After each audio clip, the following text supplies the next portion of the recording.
આપણને ઘડવીને કોઈથી ભૂત ન વર્ગે, ઓળખી જાય, સ્ટાફ સ્ટાફ કરીને પાછું વળે સીધું. સ્ટાફમાં આવી આપણે ગઢવી, ભૂત, આખલા, ના એરું હારે હતા આપણે કૈલાસમાં, અહીંયાથી આવી જાય છે. અહીંયા શું વાત કરો છો? વાહ, ઠાઠી ઠાઠું. મોરે મોરો નહીં, બીક લાગ્યા. હમણાં મારી વાયરલ થઈ જાય પાછું. હમણાં મારા છોકરાને મેં નાની સાયકલ લઈ આપી આઈમાં, પછી સાયકલમાંથી હું ખુદ બેઠો, નાની સાયકલમાંથી. પછી મારા દીકરાને મેં પૂછ્યું, મેં તો બેટા હું તારી નાની સાયકલમાંથી બેઠો છું, કેવો લાગુ છું? કે પપ્પા તમને ખોટું લાગશે. નહીં લાગે તું કે ખાલી. પછી એને કીધું, પપ્પા તમે મારી નાની સાયકલમાંથી બેઠા છો, તમે એવા લાગો છો જાણે બહુચરમાંના કુકડામાંથી મહિષાસુર બેઠે એવું લાગે છે. મને મહિષાસુર કીધો મારા છોકરાએ. મારો છોકરો ખોટું બોલે નહીં, કંઈક હશે મારામાં. મારા છોકરામાં વિશ્વાસ છે મને. દસમાની પરીક્ષા આપી હમણાં. મને કે પપ્પા હું 80% લાવું તો મને શું લઈ દઈશો? તો 80% નહીં, ખાલી 5 વિષયમાં પાસ થઈ જા તોય તું માગીશ હું તને લઈ દઈશ. કારણ કે હું 1 વિષયમાં પાસ થયો છું, તું મારો રેકોર્ડ તો ખાલી. આપણે 5% લાવવા જ નથી, ટકાવારી વિશ્વાસ નથી મને. અમે તો ગઢવી એવી જ્ઞાતિ છે અમારી, થોડીક આળસુ છે, ઊંઘ અમને બહુ આવે. એનું કારણ તમને કહું, ભગવાન શિવ તપસ્યા કરવા જતા અને પછી તપસ્યામાંથી આંખ ખુલતી ભગવાન શિવની તો 10 લાખ વર્ષ થઈ જતા. મેં એકવાર શિવ તપસ્યા કરવા ગયા, આંખ ખુલી તો 10 લાખ વર્ષ થઈ ગયેલા. શિવ ઘરે આવ્યા તો ગઢવી હોતેલો ખાટલામાં. એટલે કીધું શિવે પાર્વતીજીને કે આ કોણ હોતું છે? કે આપણો ચારણ ગણ, આપણો ગઢવી. ક્યારનો હોતો હોય? તમે ગયા તારનો હોય કે 10 લાખ વર્ષથી હોતો સારી કે હા. તો ક્યારે ઉઠશે? પાર્વતીજી કે હજી તમે એક આંટો મારી આવો. શિવની તપસ્યા કરતાં આપણી ઊંઘ હોતું હતી. આપણે અદભુત છીએ. ભગવાન એકવાર વિચાર આવ્યો કે આપણી પાસે જેટલા પણ છે, આ શિવને વિચાર આવ્યો જેટલા પણ માણસો આપણી પાસે છે કોઈ કામ નથી સાલા, આને મારે સજા આપવી છે. એટલે માતાજી કીધું કોણ જેવું છે કે આ કાચબો બેઠો બેઠો ખાય છે, કંઈ કામમાં નથી આવતો. પોઠિયો એ પણ કંઈ કામમાં નથી આવતો. આ નાક પડ્યો પડ્યો ફોફાડા મારે છે ઘરમાં, એ કંઈ કામમાં નથી આવતો. બીજું આપણો ગણ ચારણ આ બેઠો, એ કંઈક બેઠો બેઠો ખાય છે, એ કંઈ કામ નથી કરતો. પાંચમું કે ભૂત, એ આખા કૈલાસમાં ઠેકડા મારે છે, એ કંઈ કામ કરતા જ નથી. આ બધાને મારે સજા આપવી છે. એટલે પહેલાં કાચબાને મોકલો ભગવાને નીચે શિવે. અત્યારે ડૉક્ટરને ચીરે છે, હાજો કરે છે, ચીરે છે, હાજો કરે. આવો રિહર્સલ ડૉક્ટર કાચબા માથે કરે છે. એને ભગવાને શાંતિ ન લેવા દીધી. પછી મોકલ્યા ભૂતને, હાકરું મારી ભૂતને, આખું મરચાના ધોવાડા આપ્યા. એને પણ ભગવાને શાંતિ નીચે ન લેવા દીધી. પછી મોકલો નાગને, મોલી માથે નથી કરણીયામાં પૂર રાખ્યો ને મૂંઝવી નાખ્યો નાગને. ભગવાન એને પણ શાંતિ ન લેવા દીધી. આમ કરતાં કરતાં કરતાં કરતાં પોઠિયાને મોકલો. એને આખી દુનિયાના ખેતર ખેડાયા પણ એને ભગવાને શાંતિ ન લેવા દીધી. છેલ્લે વિદ્યા ગઢવી. ભગવાન કહે હે ગઢવી જાઓ નીચે. ગઢવી કે ભગવાન તમને શું લાગે છે? શિવને કહે હું નીચે જઈને કામ કરીશ, મહેનત કરીશ ને દુઃખી થઈશ, આવો તો એનું પ્લાન છે? શિવ કે કીધું એટલે જવાનું. તો કે એકલો ના જાઉં, મારી માને બોલાવો, મારી માં કે તો હું જઉં. આવી ભગવતી પ્રગટ થાય. કીધું બેટા જા, તારો બાપ કે તારે નીચે જવું પડશે, પણ કે એકલો ના જાઉં, તું હારે આય તો હું જઉં. તારે કીધું શક્તિએ કે તું નીચે જા, હું એક નહીં પણ 9 લક્ષી અવતાર લઈને તારા હું સમાજમાં આવીશ, તું મને જે રૂપમાં યાદ કરીશ એ રૂપમાં આવીને ઊભી રહીશ. અને ચાર નીચે આવ્યો. આપણને ઘડવીને કોઈથી ભૂત ન વર્ગે, ઓળખી જાય, સ્ટાફ સ્ટાફ કરીને પાછું વળે સીધું. સ્ટાફમાં આવી આપણે ગઢવી, ભૂત, આખલા, ના એરું હારે હતા આપણે કૈલાસમાં, અહીંયાથી આવી જાય છે. અહીંયા શું વાત કરો છો? મેં એવું સાંભળ્યું છે કે ગઢવીએ કોઈથી ભગવાન ભાઈ માગ્યું નથી. આવા દાખલા છે. ભગવાને પહેલાં પુતળા બનાવ્યા, પછી જે પુતળાને પાણી છાંટી પૂટું સજીવાન થાય એટલે ભગવાન નામ પાડતા કે તમે દરબાર નીચે જાઓ અને દુનિયાની રક્ષા કરો. પૂતળું એક આવ્યું, કેટલાય દરબાર થઈ ગયા એમાંથી. બીજા પુતળાને પાણી છાંટ્યું તમે બ્રાહ્મણ નીચે જાઓ, હવન હોમ સારા કામ કરો, નીચે આવ્યું કેટલાય બ્રાહ્મણ થઈ ગયા. ત્રીજા પુત્રને પાણી છાંટ્યું તમે પટેલ નીચે જાઓ, ખેતી કરીએ દુનિયાને અનાજ પૂરું પાડો, કેટલાય પટેલ થઈ ગયા. આમ કરતાં કરતાં કરતાં એક પુત્ર છેલ્લે વીતું. ભગવાને આમ કરીને આમ પાણી છાંટ્યું, પુત્ર મંડ્યું સીધું ધોળા રોડ માથે. ભગવાન કે ઉભા રે, તારું નામ પાડું કે હું ગઢવી. પૂતળું બોલ્યું તો કે તને ધંધો આપું કે તમે તમારું કર લો, અમે અમારું કરી લઈશું. હજી અમને ખબર નથી પડતી અમારું કેમ પૂરું થાય સાહેબ. હાલે છે જો ને તમે. મને એક ભાઈ કે અકુબા અમારા ઘરમાં પગલાં પાડો ને. મેં કીધું કેમ? એ કે અમારા ઘરમાં બરકત આવે. તું 40 વર્ષથી મારા પગ મારા ઘરમાં ફરે તો મારા ઘરમાં બરકત ન આવે? કોઈથી બરકત ન આવે. મારા લાખો ચાહક છે, એમાં બહુ લાખો ચાહક છે, મને ખબર છે. એક મારા ચાહકને ઘરે હું જોયો તો મને જોઈને ગાના જેવો થઈ ગયો. હકાબા આવ્યા અને પાણીનો તાટ લાવ્યો મારા પગ ધોવા. હવે મારા પગ મેં બેથી ધોયા નહોતા એને ખબર નથી સાલાને કે હકુબાએ પોતાના પગ બેથી ધોયા છે નહીં. મને કે બાપુ તાશમાં પગ મૂકો, તાશમાં પગ મૂકો. મેં તો કારો કારો મહેશ જેવો પગ મૂકો તાશમાં, એટલો બધો પગ કારો છે. બતાવું તો વાંધો નહીં, મૂકો તાશમાં મૂકો પગ. મારા દીકરા એવો કહેશો પારી થઈ ગયું કાતરા નાગના ઝેર જેવું કારું મહેશ. કીધું હારો પીશે તો હમણાં ભરી જાય છે, પણ એટલો બધો આશિક નહોતો. પીધું નહીં એને કંઈક ઝાડમાં પાણી નાખ્યું, હરમાં ઝાડ ભરી ગયું. બોલો સાહેબ, પાણીનું પોઈઝન કરી નાખે છતાંય પણ હાલે છે આપણું. આને કહેવાય કૃપા. તમને કાંઈ ન આવડે ને તમારું હાલવા માંડે, તમારે એમ નહીં માનવાનું કે મને કંઈક આવડે છે. તમને કાંઈ ન આવડે તમારો ધંધો હાલવા માંડે, તમારે એમ નહીં માનવાનું કે મને કંઈક આવડે છે. કોઈ શક્તિ છે જે તમને ધક્કો મારે છે. ચાહે તમારા મા બાપના આશીર્વાદ હોય, તમારી કુળદેવીના આશીર્વાદ હોય, તમારા ગુરુના, તમારા પિતૃના, કોઈ શક્તિ તો કામ કરે જ છે. નહીં કે 5-6 જોક લઈને ચડ્યો છું, લો હાલે છે મારા દીકરું. આ ચહેરો છે હાલેવો છે, વિચાર કરો. આવો કાળો ચહેરો કોઈ કલાકારનો છે હોય હાલે છે. એક ભાઈ મને કે ગુબા તમારી આ લુક બહુ સારી છે. બીજું લુક તારીમાં ભૂખમાંથી આવી છે. હા, અને ભૂખમાંથી આવે ભૂખે કાઢી નાખે. ભયાનક દુઃખ જોયા. શું વાત કરો છો? ઘણા ટાઈમથી એક રમી રમાય છે. હું તો ના જ પાડું છું. મને ફોન આવ્યો હતો, હું આ રમી વિશે ખરાબ બોલ્યો ને થોડુંક, મને શિવામાં ફોન આવ્યો હતો. 6 લાખ રૂપિયા એક જ વાર બોલવાનું છે કે રમી રમો. મેં તું 50 લાખ રૂપિયા આવો તો ગુજરાત એમ ન તમે રમી રમો. એટલું તમારામાં જ્ઞાન છે કે દુનિયાનું બગાડવું નહીં. પછી રમીની હરટાય બહુ સારી, કોઈ રમતા જ નહીં. ખરાબ રમી છે, એમાં કોઈ જીતતું જ નથી ને. કોઈ નથી જીતતું, હું ખુદ નથી જીતતો. વિચાર કરો, મેં એકવાર ટ્રાય કરી, જીતતા જ નથી, હારી જાય બાજુ બધા. એની હરટાય બહુ સારી છે. સાંભળજો, હું રમી રમું છું સાહેબ, હું ભાડે રહું છું. પછી મેં મારા મકાન માલિકને શીખડાયું રમી રમતા. અત્યારે હું ને મારો મકાન માલિક બે ભાડે રહી છીએ, કારણ કે રમી તો રમી છે. તમે નહીં માનો, મારા મામા દીકરો જ્યારે રમી રમતા શીખો, બહુ ગરીબ હતો, એ અત્યારે ભિખારી થઈ ગયો છે. દુઃખની વાત છે, પણ કરવી પડશે. ભયાનક દુઃખની વાતો ને આ દુનિયામાં આનંદથી વિશેષ કાંઈ છે એની દુનિયામાં. હા, હાસ્ય કરવાથી વાળાના રોગ મટી જાવ. ડૉક્ટર કહે છે, મારે હમણાં ડૉક્ટરે બહુ માથાકૂટ હાલે, તોય ડૉક્ટરનું આપણે માની શકીએ. ડૉક્ટર સાચા જોઈએ. સરકારી દવાખાના મારા માથાકૂટ થઈ થોડીક, કાંઈ વાંધો નહીં. ડૉક્ટરે મારો હિસાબ માંગ્યો હમણાં. બોલો, ડૉક્ટર હિસાબ માંગે. મને કે ભાઈ કાકાબાને વિનંતી કે આટલા બધા 3-3 લાખ રૂપિયા લો છો, પાછા તમે પૈસા ઓછા કરાવો દવાખાનામાં. એટલે આ ભાઈ કોને કીધું 3 લાખ લઈશી? પછી મેં હિસાબ આપ્યો કે હું 3 લાખ રૂપિયા લેતો હોય તો 15 પ્રોગ્રામ કરતો મહિનામાં, એટલે 45 એટલે 50 લાખ રૂપિયા થયા મહિનાના. 12 મહિનાના 6 કરોડ રૂપિયા થાય.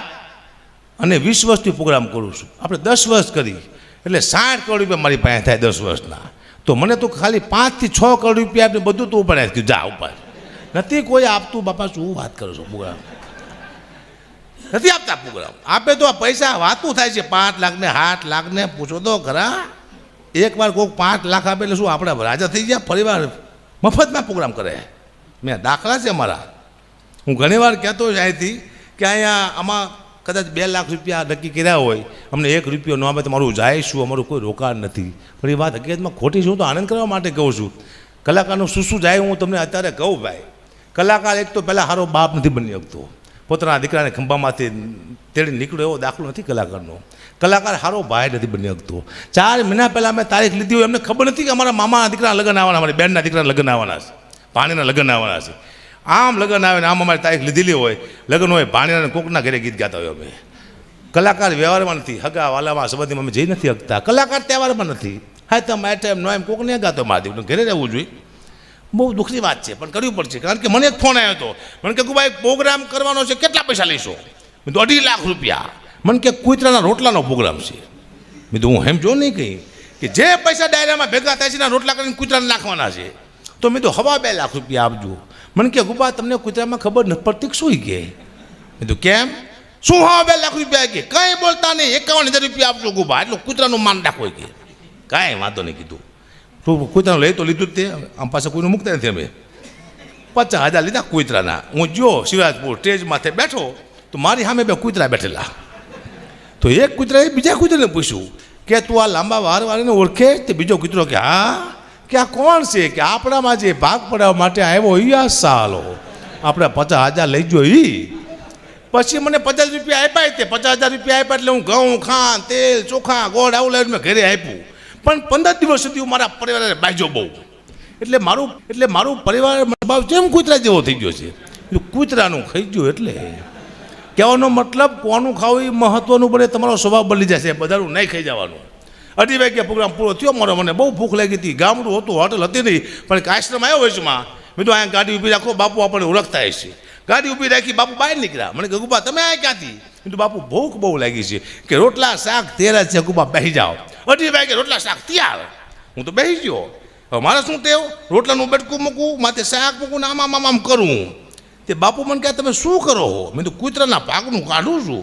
મને કહે તમે ખાવ એ કૂતરાના ભાગનું જ છે કે આ રોટલા હવે કૂતરાને તારા બાપ નાખવાના છો, તું તારા ભાગનું ખાઈ જા, કોકનું ન કાઢીશ.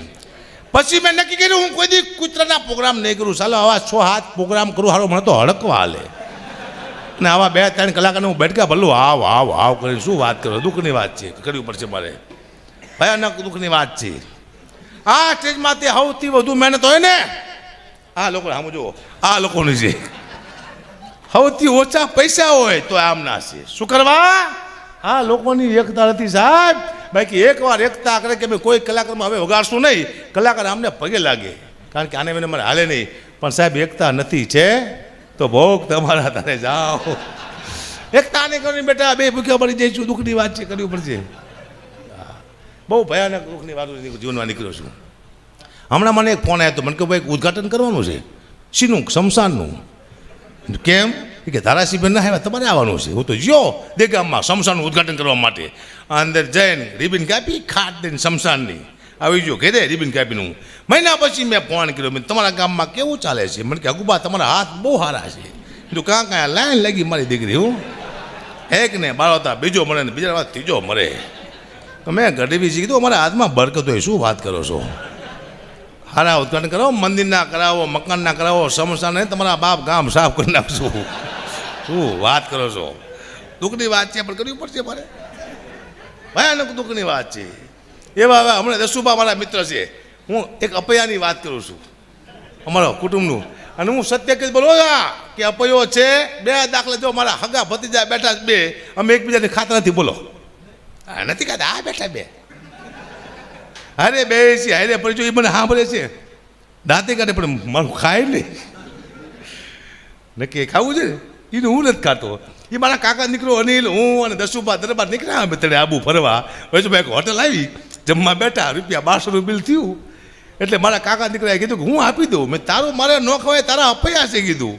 મેં તો હું આપી દઉં. એ કે મારે તમારું ન ખવાય. પછી મેં કીધું દસુબાને, દરબાર હવે તમે આપી દો. કીધું શું? દરબારે લેવા દેવાના ₹1200 આપ્યા. હા જી બીજી હોટલ આવી તો ₹1100 બિલ થયું. મેં દસુબા મારે અપૈયા છે, એકબીજાનું ખવાતું નથી, તમે આપી દો. બીજા ₹1100 આપ્યા બાપુએ. હવારમાં ચા પાણી નાસ્તો કર્યો તો ₹300 બિલ થયું. મેં દરબાર અમારે અપૈયા છે, એકબીજાનું ખવાતું તમે આપી દો. અને દરબારનું મગજ તેથી જીવ પૂછો. મને કે ગઢવી યાદથી હું તમારો અપૈયો લઉં છું. મારા દીકરા ભેગા 2 ઓછો ભેગા ખાવ છો ને પૈસામાં અપૈયા આવે. કેવા અપૈયા? ખીજાણા દરબાર. મારા ખાસ મેં દસુબા છે. મેં હમણાં બીજો માલ લીધો ને દસુબાને ફોન કર્યો. મેં દસુબા મારે રેતી લેવાની છે, ક્યાં મળશે? મને કે હું જ કહું છું રેતીનું. એક ગાડી લેવાની છે, પૈસા બોલો ને. કે તારો ₹1 નથી લેવાનો, એક ગાડી રેતી આવી જાય જાત તારે. મેં બીજો ફોન કર્યો. મેં દસુબા કપચી ક્યાં મળે છે? મને કે હું જ કરું છું કપચી રીતે. મેં તો એક ગાડી લેવાની, પૈસા બોલો કે ₹1 નથી લેવાનો કુબા, એક કપચી તમ તારે ખટરો કપચી આવી જાય છે. મેં ત્રીજો ફોન કર્યો. મેં દસુબા ચિમેટ લેવાની છે. મને કે તું લઈ લેજે પેલા, હવે દાડિયા ચિમેટ તારો બા બધું ન હોય, શું વાત કરે. હજી મેં કેન્સલ કર્યું. અજબ ગજબના ગીતો દુનિયામાં આવે. શું દસુભાઈ જ વાત કરતા અમને. એક ગીત આવ્યું છે, મને યાદ આવે આપણી પહેલી મુલાકાત, મેં તો તમને જોયા હતા તમારા પિયુષને સાથે. હારો કોણ કોને કંઈ ખબર નથી પડતી. કોણ હતું એમાં ખબર ન પડતી. ટ્રેનમાંથી કોણ પિયુષ છે ને કોણ પતિ છે ને કોણ ખબર ન પડી. હારી દુઃખની વાત છે. એવા ગીત ન હોય. ગીત આપણા સૌરાષ્ટ્રના છે. અને આયમાના સાનિધ્યમાં તમામ માને વાલા ભક્તો બધાએ અહીંયા પધાર્યા છે. ભાઈએ અદ્ભુત વાતું કરી. અમારા ગુરુ સાહેબે સાહિત્યની વાતો કરી, વસાવતુનું વર્ણન કર્યું. ગોસાઈ સાહેબે પણ સારા એવા ભજનો ગાઈ લીધા ને. હા, ગણપતિ વંદના ભજનો ગાયા. હજી અમારા ઉદય મામા બાકી છે. બસ 3 કલાકાર છે. હે, મારો વિષય સાહિત્યના હાસ્યનો છે. હું દુનિયાથી અલગ બોલું છું. હું શું બોલું મને ખુદને ખબર હોતી નથી. બોલું પછી ખબર પડશે કે બરાબર છે. પણ માતાજીની કૃપા છે, હું જે બોલું છું એને સાર્થક કરી દેશે, આટલી કૃપા છે, બાકી કંઈ છે નહીં. શિવમામા માં અને હું બોલતો હોય જોક્સ, તારી એટલી મને ખબર છે કે મારા જોક્સ દીકરી, બેન, માં, આખું પરિવાર સાંભળીએ કે એમાં એક શબ્દ ખરાબ ન આવે મારા જોક્સમાં. એ મારા સમાજને ધ્યાનમાં રાખીને બોલું છું, એટલા માટે બોલું છું. હું ધ્યાન રાખું મારા સમાજનું, કે કાલે મારા સમાજને કોઈ એમ ના કહેવું જોઈએ કે તમારો ઘટી આવા જોક્સ બોલીને એ જો મુદ્દો આ છે. સમાજને ધ્યાનમાં રાખીને જોક્સ બોલવાની પૂરી કોશિશ કરતો હોઉં છું કે કાંઈ ભૂલ ન થાય. પણ સમય એવો આવી ગયો છે, હવે બોલવામાં પણ બીક લાગે છે. ક્યાંક માથાકૂટ થઈ તો સાલા માફી મગાવશે, અને એવો દોર ચાલે છે માફીનો કે માગવી જ પડે તમારે. કોઈ સમાજ વિશે તો હવે તમે નહીં બોલી શકો, પણ તમે, હું એમ કહીશ કે એક હતો ચકો, એક હતી ચકી, ચકો લાયા ચોખાનો દાણો, ચકો લાયો મગનો દાણો, તોય મારે માફી માગવી પડશે કે ચકો મારો પ્રિય પક્ષી છે, માફી માગો. એટલે હું કહીશ કે તું ચકો, હું હકો, ચકા બકા હું તારી માફી માગું છું, બરાબર? સમાજ કરાવશે બધી. હા, હમણાં એક ભાઈ આયમાં, આજ મારે માતાજીને આનંદ કરવા મુદ્દો એ છે. આયમાને બસ આયમાં રાજી થાય એટલે મારું વાર્તા પૂરી, કારણ કે અહીંયા હું, મારી શરૂઆત અહીંયાથી થઈ છે. મને 500 રૂપિયા નહોતો આપતા, હું અહીંયા આવીને બે હતો, મા પાસે ગાતો. એક સમય એવો હતો કે વાર મારો વારો નહોતો અહીંયા, અને માને ખોટું લાગ્યું હતું કે હકાબા તમારો વારો નથી આવ્યો ને, હું આજથી પ્રોગ્રામ નહીં કરું દશેરાના. મેં દેવું નહીં, એ તો આવશે વારો. પછી માએ કીધું કે એક સમય એવો આવશે તને આખી દુનિયા સાંભળશે. તો આખી દુનિયા મને સાંભળે છે, આ એમાં બોલેલા. પણ આજ આવ્યો છું તો આનંદ કરી, બાકી કહે છે નહીં. મારા દીકરાએ હમણાં મને કીધું કે પપ્પા તમે મને બહુ રમાડતા હતા નાનો હતો તારે. મેં તો હા બેટા, મેં તને બહુ રમાડ્યો. કેટલો? મેં તો બહુ રમાડ્યો બેટા, પણ એક વિનંતી હું તને કરું છું, તું મોટો થઈને મને ન રમાડતો ને, કે મારું શું થાય છે.